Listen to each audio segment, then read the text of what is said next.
Hello everyone, आज के lecture के अंदर हम डिस्कस करेंगे सीबीएसई क्लास 10th मैथ्स का चैप्टर नंबर 7 कोऑर्डिनेट ज्योमेट्री के एमसीक्यूज। ये कोऑर्डिनेट ज्योमेट्री के एमसीक्यूज का पार्ट 2 है। पार्ट 1 ऑलरेडी चैनल के ऊपर अपलोड हो चुका है। आपको आई बटन के अंदर या डिस्क्रिप्शन के अंदर उसका लिंक मिल जाएगा, आप वहां जाकर देख सकते हो। पार्ट 1 के अंदर हमने डिस्टेंस फॉर्मूला से रिलेटेड एमसीक्यूज देखे थे। आज हम सेक्शन फॉर्मूला से रिलेटेड एमसीक्यूज देखेंगे। तो लेक्चर को स्टार्ट करते हैं। फर्स्ट क्वेश्चन देखो, the point which divide the line segment of points P -1,7 and Q 4,-3 in the ratio of 2:3। आपको लाइन सेगमेंट के पॉइंट दे रखे हैं P एंड Q और आपको एक पॉइंट फाइंड आउट करना है जो इस लाइन सेगमेंट को क्या कर रहा है, 2:3 रेशो के अंदर डिवाइड कर रहा है। डायरेक्ट सेक्शन फॉर्मूला के ऊपर क्वेश्चन है, सेक्शन फॉर्मूला लगाओ और वो पॉइंट फाइंड आउट करो। तो लेक्चर को पॉज करो और क्वेश्चन खुद से एक बार ट्राई करो और आंसर मुझे कमेंट करके बताओ क्या आएगा ABCD में से। कर लिया सभी ने?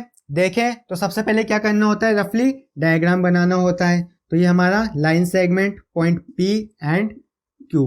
P के कोऑर्डिनेट क्या दे रखे हैं आपको, -1,7, Q के क्या है 4,-3 और ये आपके पास में A पॉइंट है। क्या है ये A पॉइंट है जिसके कोऑर्डिनेट आपने मान लिए X, Y। ये एक कोऑर्डिनेट इस PQ को क्या कर रहा है, 2:3 रेशो के अंदर डिवाइड कर रहा है। तो ये 2 और ये 3, ठीक है। अब आपको A के कोऑर्डिनेट निकालने, तो सेक्शन फॉर्मूला लगा दो। तो X इक्वल टू क्या होगा, M2 X1 plus M1 X2 upon M1 plus M2 and Y equal to क्या होगा, M2 Y1 plus M1 Y2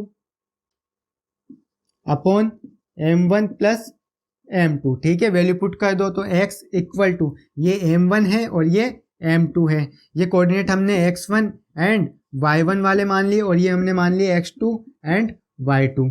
तो वैल्यू पुट कर दो। M2 की वैल्यू 3, X1 की वैल्यू -1 प्लस M1 की वैल्यू 2, X2 की value 4 upon M1 plus M2 कितना हो गया 5 इक्वल टू -3 प्लस 8 अपॉन 5। -3 में से 8 गए, कितने बच गए 5 अपॉन 5। 5 से 5 कैंसिल आउट हो गया 1 बारी। तो X इक्वल टू क्या आ गया आपके पास में 1 आ गया। X इक्वल टू आ गया 1। ऐसे Y के निकाल लो। तो Y इक्वल टू M2 की वैल्यू क्या है 3, Y1 की वैल्यू 7 प्लस M1 की वैल्यू 2, Y2 की value -3 upon M1 plus M2 कितना हो गया 5 इक्वल टू 7 3 जा 21 -6 अपॉन 5 इक्वल टू 21 में से 6 गए, कितने बच गए 15 अपॉन 5 कैंसिल आउट हो गया 3 बार।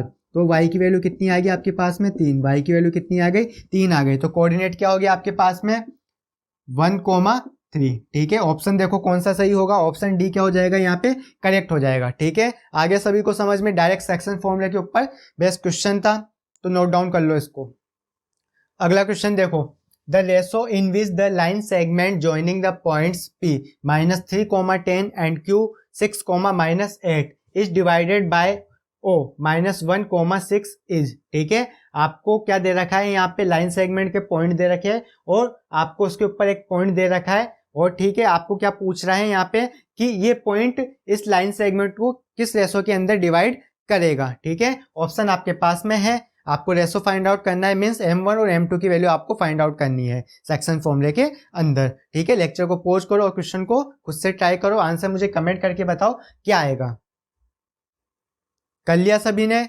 देखें तो सबसे पहले क्या करना होता है, डायग्राम बनाना होता है। सबसे पहले रफली एक डायग्राम बना लो, ठीक है। ये P पॉइंट -3,10 और ये Q पॉइंट 6,-8 और ये O पॉइंट जो इसको क्या कर रहा है डिवाइड कर रहा है -1,6, ठीक है। अब आपको रेशो फाइंड आउट करना है, M1 और M2 की वैल्यू आपको फाइंड आउट करनी है। तो हम क्या करेंगे यहाँ पे रेशो मान लेंगे K:1, ठीक है। K:1 क्या कर लेंगे हम, रेशो मान लेंगे। जब भी आपके पास में इस तरह का कोई क्वेश्चन आए तो आप K:1 क्या मान लो, रेशो मान लो, ठीक है।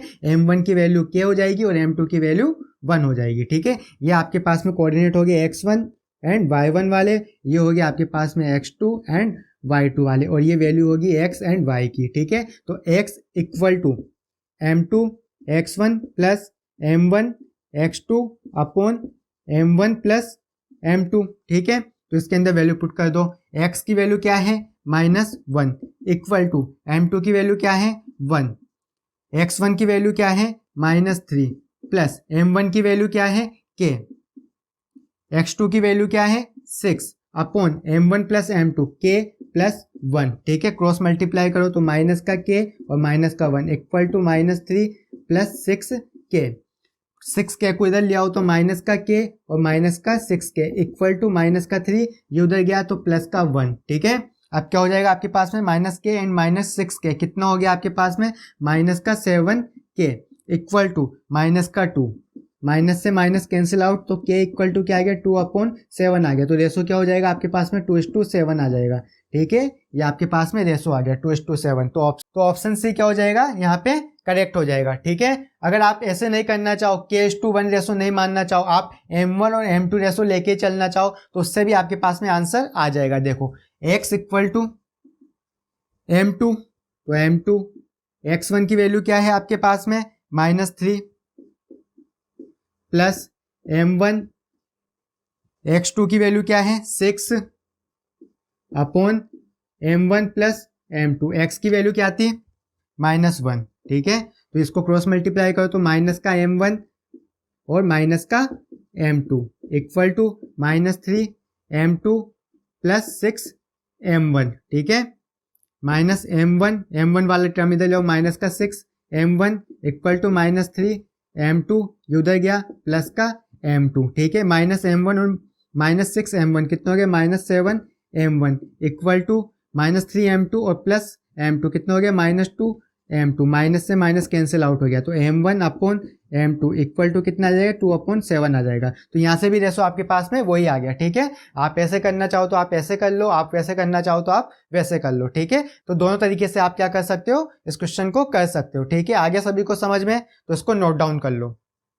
अगला क्वेश्चन देखो, the point which divide the line segment joining the points 7, -6 and 3, 4 in ratio 1:2 internally lies in the, ठीक है। क्वेश्चन के अंदर क्या बोल रहा है कि आपको एक लाइन सेगमेंट के पॉइंट दे रखे हैं, ये P पॉइंट मान लेते हैं हम 7, -6 और ये Q पॉइंट मान लेते हैं 3, 4। अब इसके ऊपर कोई A पॉइंट है, ठीक है। वो क्या कर रहा है, इस लाइन सेगमेंट को डिवाइड कर रहा है 1:2 रेशो के अंदर, इस रेशो के अंदर 1:2 रेशो के अंदर। अब आपको बताना है कि ये जो ए पॉइंट होगा ये कौन से क्वाड्रेंट के अंदर आएगा, फर्स्ट क्वाड्रेंट के अंदर होगा, सेकंड में होगा, थर्ड में होगा या फोर्थ में होगा, ठीक है। तो आपको ये बताना है। तो आपको ए के क्या निकाल लो, कोऑर्डिनेट निकाल लो, ठीक है। इसके कोऑर्डिनेट हम मान लेंगे x, y, ठीक है। इसके कोऑर्डिनेट क्या मान लेंगे हम x, y। तो x और y की वैल्यू निकाल लो, उससे आपको पता चल जाएगा कि ये कौन से क्वाड्रेंट के अंदर आएगा, ठीक है। तो लेक्चर को पॉज करो, क्वेश्चन को खुद से ट्राई करो और आंसर मुझे कमेंट करके बताओ कि इसका आंसर क्या आएगा। कर लिया सभी ने, देखें तो सेक्शन फॉर्मूला लगा दो यहाँ पे। तो x इक्वल टू क्या होगा m2 x1 plus m1 x2 upon m1 plus m2, और y इक्वल टू क्या होगा m2 y1 plus m1 y2 upon m1 plus m2, ठीक है। ये m1 हो गया और ये m2 हो गया। ये कोऑर्डिनेट x1, y1 एंड ये कोऑर्डिनेट x2, y2, ठीक है। वैल्यू पुट कर दो इसके अंदर। तो x इक्वल टू m2 की वैल्यू क्या है 2, x1 की वैल्यू 7 प्लस m1 की वैल्यू 1 और x2 की value 3 upon m1 plus m2 कितना हो जाएगा 3। तो 7 2 जा 14 प्लस 3 अपॉन 7 कितना हो जाएगा आपके पास में 17 अपॉन 7। तो x की वैल्यू आ गई आपके पास में 17 अपॉन 7 आ गई। ऐसे y की वैल्यू निकाल लो। तो y इक्वल टू m2 की वैल्यू 2, y1 की वैल्यू कितनी है -6 प्लस m1 की वैल्यू 1 और y2 की वैल्यू कितनी है 4 upon m1 plus m2 3 equal to -12 plus 4 upon 3। तो -12 प्लस 4 कितना हो गया -8 अपॉन 3। तो y की वैल्यू आ गई आपके पास में -8 अपॉन 3। तो कोऑर्डिनेट क्या हो गए 17 अपॉन 7 एंड -8 अपॉन 3। अब देखो ये आपके पास में ग्राफ होता है, ये x एक्सिस और ये y एक्सिस, ठीक है। तो ये फर्स्ट क्वाड्रेंट होता है, ये सेकंड क्वाड्रेंट होता है, ये थर्ड होता है और ये फोर्थ होता है, ठीक है। फर्स्ट क्वाड्रेंट के अंदर x और y दोनों की वैल्यू क्या होती है पॉजिटिव होती है, ठीक है। सेकंड क्वाड्रेंट के अंदर x की वैल्यू नेगेटिव होती है और y की वैल्यू क्या होती है पॉजिटिव होती है, ठीक है। थर्ड क्वाड्रेंट के अंदर x की नेगेटिव होगी और y की भी क्या होगी नेगेटिव होगी। एंड फोर्थ क्वाड्रेंट के अंदर x की पॉजिटिव वैल्यू होगी और y की क्या होगी नेगेटिव वैल्यू होगी। तो यहाँ देखो यहाँ पे x की आपकी पॉजिटिव वैल्यू आ रही है और y की क्या आ रही है नेगेटिव वैल्यू आ रही है। तो ये कौन से क्वाड्रेंट के अंदर होगा, फोर्थ क्वाड्रेंट के अंदर होगा। तो ऑप्शन डी क्या हो जाएगा यहाँ पे, करेक्ट हो जाएगा। ठीक है, आगे सभी को समझ में, तो इसको नोट डाउन कर लो। अगला क्वेश्चन देखो, if the points A 6,1, B 8,2, C 9,4 and D P,3 are the vertices of a parallelogram taken in order, find the value of P। आपको P की वैल्यू क्या करनी है, फाइंड आउट करनी है। या आपको वर्टिसेज दे रखे किसके, पैराग्राम के। तो लेक्चर को पॉज करो, क्वेश्चन को खुद से ट्राई करो और आंसर मुझे कमेंट करके बताओ कि P की वैल्यू क्या आएगी। कर लिया सभी ने, देखे। तो सबसे पहले क्या करना होता है, रफली डायग्राम बनाना होता है। ठीक है, तो हमने एक ये पैराग्राम बना लिया, इसका नामकरण कर दो जो दे रखा है आपको, और ऑर्डर वाइज करना है। ठीक है, ये ए पॉइंट, ये बी पॉइंट, ये सी पॉइंट और ये डी पॉइंट। ए के कोऑर्डिनेट 6,1, बी के कोऑर्डिनेट 8,2, सी के कोऑर्डिनेट 9,4 एंड डी के कोऑर्डिनेट P,3। ठीक है, अब आपने क्लास 9 के अंदर स्टडी किया हुआ है कि जो डायगोनल होते हैं पैराग्राम के, वो क्या कहते हैं, एक दूसरे को बाइसेक्ट करते हैं। क्या कहते हैं, एक दूसरे को बाइसेक्ट करते हैं। मतलब जी ये पॉइंट होगा, ठीक है, इसका नाम दे दिया हमने ए पॉइंट। ठीक है, और इसके कोऑर्डिनेट है x, y। ठीक है, यानी जो ये ए पॉइंट होगा वो क्या होगा, AC का भी मिड पॉइंट होगा और DB का भी क्या होगा, मिड पॉइंट होगा। ठीक है, तो मतलब हम क्या करेंगे, यहाँ पे A के कोऑर्डिनेट निकाल लेंगे एक बारी AC के केस के अंदर और एक बारी DB के केस के अंदर, और फिर दोनों को क्या कर देंगे, हम इक्वल कर देंगे। ठीक है, और यहाँ पे हम ओनली x की वैल्यू निकालेंगे। ठीक है, y की वैल्यू नहीं निकालेंगे। ठीक है, यानी एक बार AC के केस में x की वैल्यू निकाल लेंगे और एक बार DB के केस में x की वैल्यू निकाल लेंगे और उसको क्या कर देंगे, हम इक्वल कर देंगे। और यहाँ पे कोऑर्डिनेट निकालने के लिए हम कौन सा फॉर्मूला यूज में लेंगे, सेक्शन फॉर्मूला। कौन सा वाला, मिड पॉइंट वाला। ठीक है, मतलब x की वैल्यू क्या होगी आपके पास में, x1 प्लस x2/2, ये वाला फॉर्मूला यूज में लेंगे। और ऐसे y की वैल्यू क्या होती है, y1 प्लस y2/2, ये होती है आपके पास में। ये फॉर्मूला सबको याद है। ठीक है, तो हम यहाँ पे ओनली x वाली वैल्यू यूज में लेंगे। ठीक है, तो एक बार AC के केस के अंदर निकाल रहे हैं हम। ठीक है, x की वैल्यू क्या हो जाएगी आपके पास में, x1 प्लस x2 यानी 6 प्लस 9, 6 प्लस 9/2। अब इसको किसके इक्वल कर देंगे, DB के केस के अंदर x की वैल्यू निकालेंगे, उसके इक्वल कर देंगे। तो DB के केस में x की वैल्यू क्या हो जाएगी आपके पास में, P+8। क्या हो जाएगी, P+8/2। ठीक है, तो 2 से 2 क्या हो गया, यहाँ पे कैंसिल आउट हो गया। 6 प्लस 9 कितने हो गए, 15 इक्वल टू P+8। 8 इधर आया तो 15 में से 8 जाएगा, कितना बच जाएगा, 7। ठीक है, तो P की वैल्यू क्या आ जाएगी आपके पास में, 7 आ जाएगी। ठीक है, तो P की वैल्यू 7 आ गई, तो ऑप्शन ए क्या हो जाएगा यहाँ पे, करेक्ट हो जाएगा। आगे सभी को समझ में, तो इसको नोट डाउन कर लो। अगला क्वेश्चन देखो, if the coordinates of the one end of a diameter of a circle are 2,3 and the coordinates of its center are -2,5, then the coordinates of the other end of the diameter are। ठीक है, मतलब क्या है, आपके पास में एक circle है। ठीक है, उसका ये डायमीटर हो गया, उसके वन एंड के कोऑर्डिनेट आपको दे रखे, ये P पॉइंट मान लिया हमने, ये Q पॉइंट मान लिया। मतलब P पॉइंट के कोऑर्डिनेट आपको दे रखे हैं 2,3। ठीक है, और सेंटर के कोऑर्डिनेट आपके पास में है -2, ये O पॉइंट -2,5। ठीक है, आपको ये कोऑर्डिनेट फाइंड आउट करने। ठीक, लेक्चर को पॉज करो, क्वेश्चन को खुद से ट्राई करो और आंसर मुझे कमेंट करके बताओ इसका आंसर क्या होगा।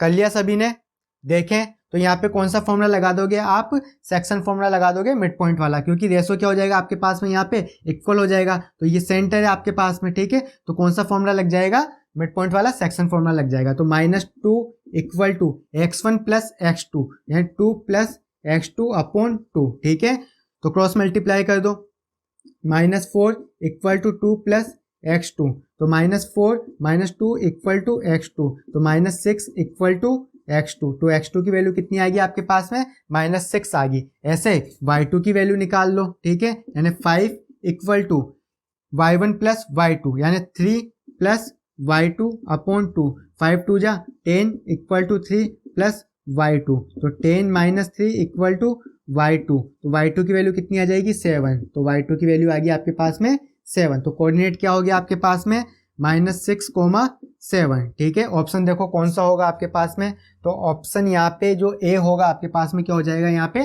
करेक्ट हो जाएगा। आ गया सभी को समझ में, तो नोट डाउन कर लो इसको। कर लिया इसको नोट डाउन। तो आप सभी को आइडिया हो चुका होगा कि किस तरह के एमसीक्यू क्वेश्चन हमसे एग्जाम के अंदर पूछे जा सकते हैं। तो आज का सेशन यहीं पे क्या होता है, कंप्लीट होता है।